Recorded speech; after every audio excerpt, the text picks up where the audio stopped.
weirdos. Hey, wait, sorry, I was loading up my show here. Loading up your shit? Was that what you were doing? Weirdos. Oh, Dios mío. This isn't your average history lesson. We're telling stories that you didn't learn in school. Tales of ghosts, monsters, strange and unique happenings that defy explanation. So if you're ready to look past the surface and into the shadows, you've come to the right place. Let's get weird in Eureka Springs, Arkansas. Woohoo! At the Crescent Hotel. Yep. And I think we've got a whole bunch of pictures. Isn't it gorgeous? There's my postcard. Yep. Yeah. Isn't it lovely? And as we know, maybe most people know, I don't know, that Eureka Springs, Arkansas is in the very tippy top. I mean, it borders Missouri. Yep. It's like what, an hour and a half from Springfield. It's probably, from us, when I would go, it took us about an hour and a half.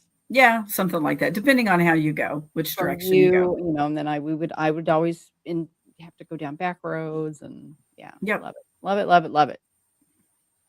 So this beautiful hotel was built in 1886 by Isaac Taylor as a resort for the rich and famous.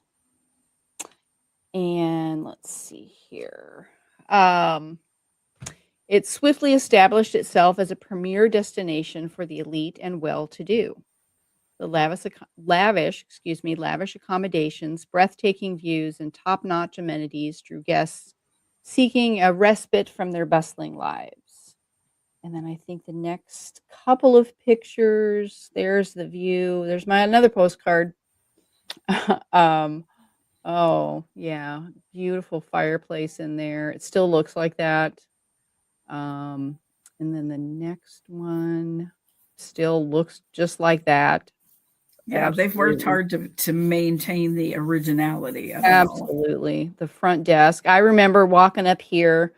First time my mom took me in here, it was late at night when we were tromping around Eureka Springs. And I walked right up to this front window here and just looked back. And it's kind of all old-timey back there. It's got this slot for mail. And, it's just really cool. Just really cool. The hotel quickly gained a reputation for its opulent ballrooms, exquisite dining experience, and exceptional service. For the next 15 years, the hotel was operated as an exclusive hotspot for the elite.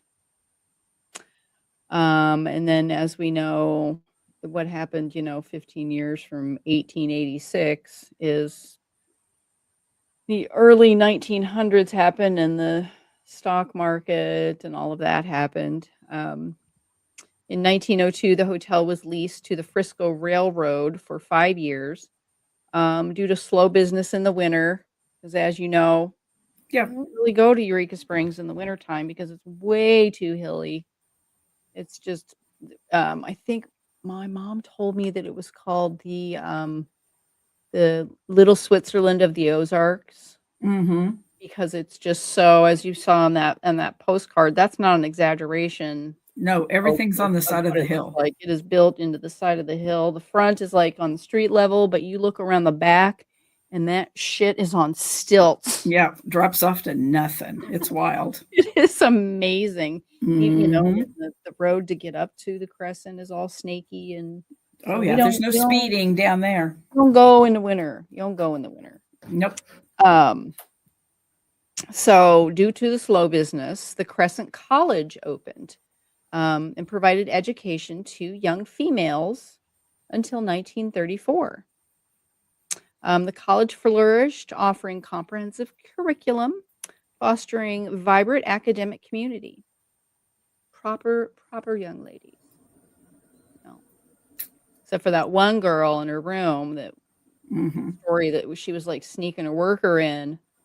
And like he fell to his death and she maybe died too. And that's kind of why that room's haunted. But she was just one of the many hauntings. Yeah. Right. The Crescent College provided young women with exceptional educational opportunities, empowering them to pursue knowledge and personal growth. All good things. Over the years, the college gained a reputation for its commitment to excellence, attracting students from across the country.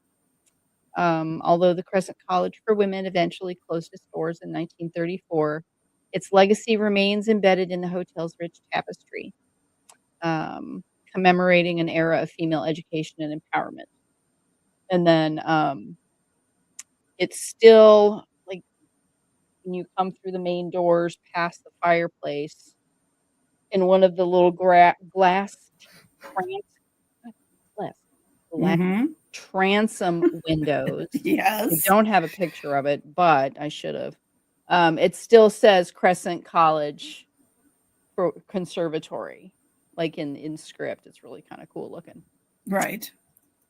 So in steps Norman Baker. He in 1937 he purchased said hotel for a song because he said that he had the cure for cancer.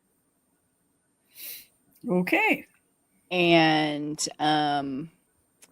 when we did the ghost tour, and then other shows have gone to ghost, like the ghost hunter guys went there. Right. But part of the cure for cancer was a mixture of dandelion roots, like just you mash up the dandelion and you mix it up with some water, and then you open the brain and you put it in there, and then you close up the brain. And, okay. And here we are. And guess what? No. Yeah. No, that don't work. That didn't work. Mm-mm. So because he was, dude started out in radio in Iowa somewhere. But yeah, he was a snake oil salesman, would take people's money from, from the dead people. Mm-hmm. And in fact, back behind the hotel, you can tell where there had been an old road. It was kind of like one of the original part with the horse and buggy would come up, but it was also the part where he would shoot down dead bodies under the cover of darkness, the people that had died through the morgue. Let's just shoot them out and get rid of them, not tell anybody, right? Yeah. Okay. Yeah. And I can't remember. Let's see here. Sorry, I had my other file open. Yeah, the next photo, I think, is a picture of the morgue. Yeah, there it is. Yeah, that looks about right. And yeah, it was just a really creepy ick to just kind of be down there. Just, I mean, the fact it was basement-y anyway, so it had that ick factor, but just knowing, what he was doing down there after those poor folks died, and yeah, it was just really, really gross. There he is. Apparently he loved to wear lavender or purple were his favorite colors. He wore 3-piece suits with lavender ties and lavender suits and purple things, and yeah, it was just lovely. Because that makes him less skanky. I mean, okay. There were, bottles of human tissue, and his experiments methods were outrageous. But the claims caught the attention of the American Medical, serving as a stark example of what cancer treatment should not involve. Yeah. So did some of those bottles they have excavated in the last 3 or 4 years? They found more of those on the grounds. Oh, yeah.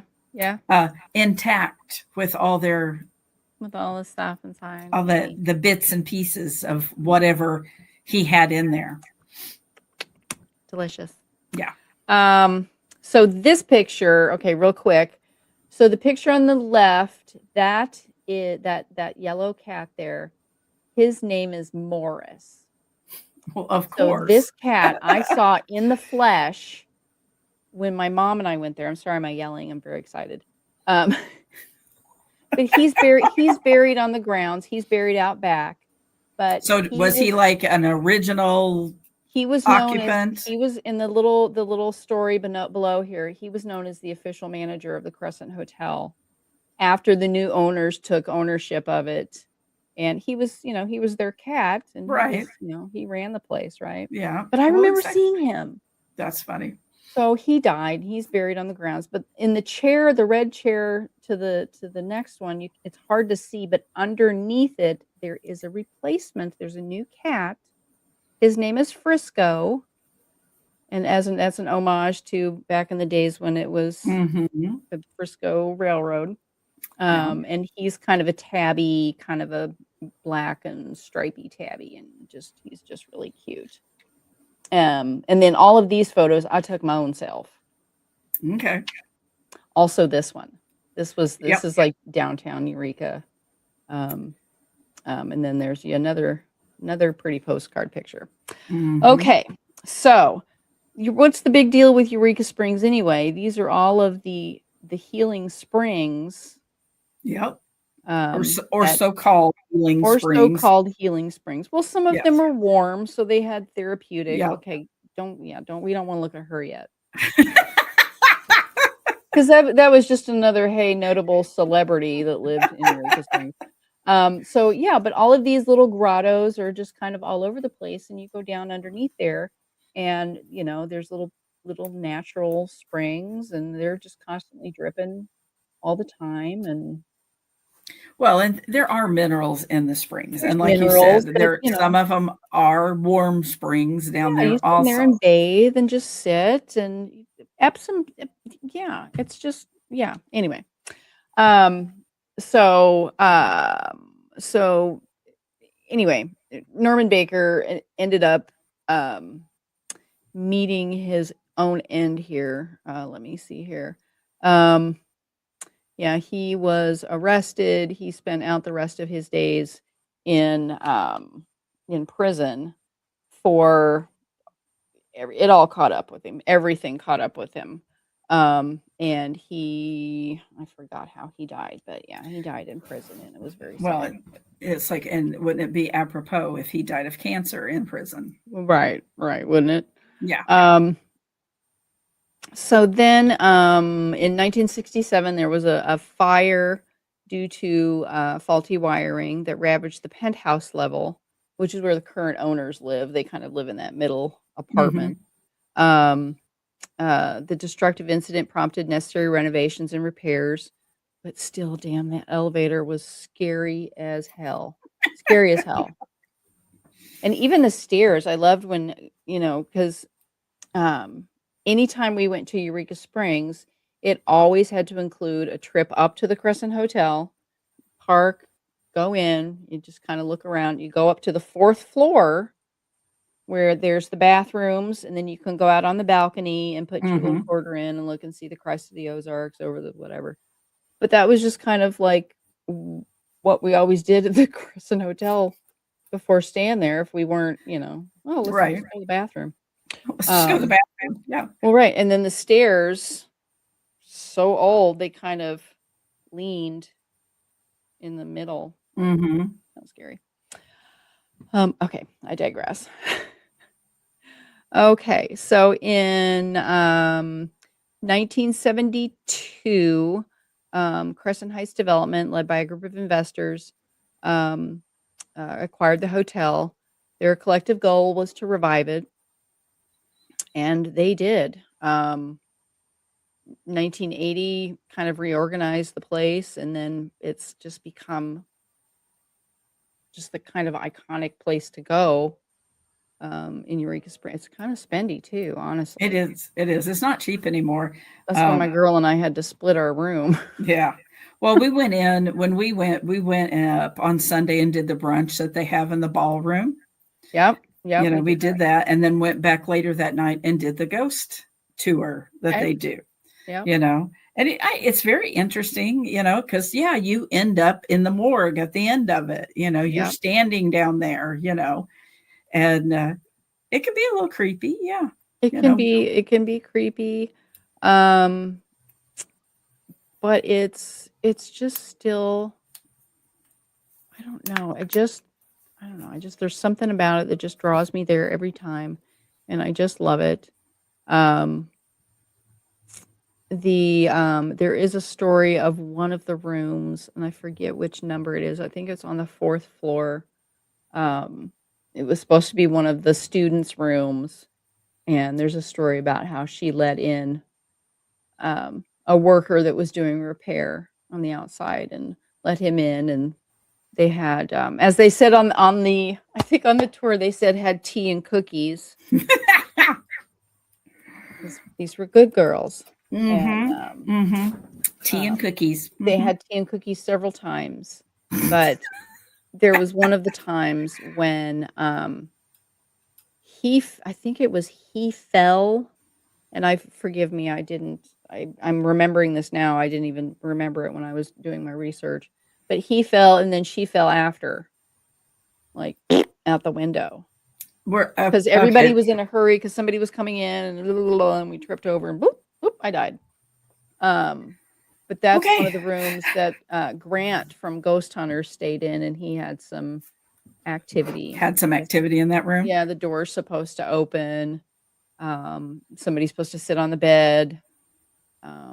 And he like propped the door closed, tried to prop it closed, but it still opened. And yeah, that's some creepy things happen there. All the good things. But then this next picture of that scary woman that we had, that was Carrie Nation.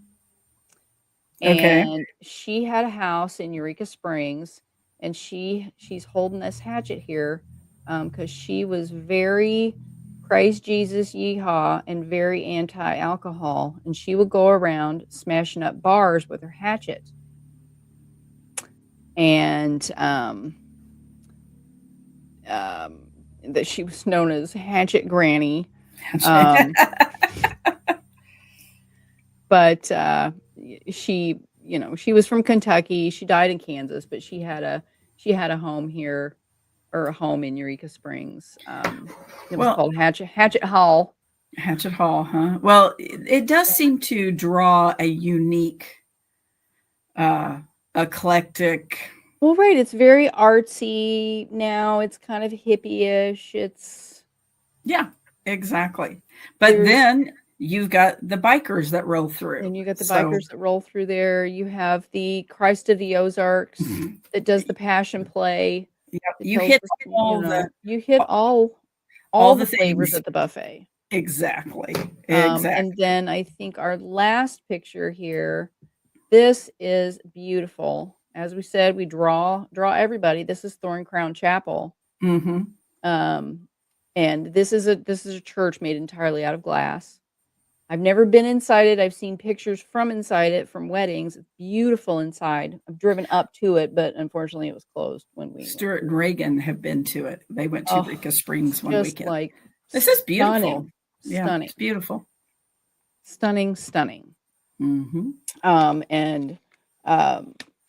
Yeah, we just, unfortunately, me living up so far here, I don't really want to go drive another hour and a half, to go down to Eureka Springs. So I haven't been in quite a long time, but yeah, I think it's been,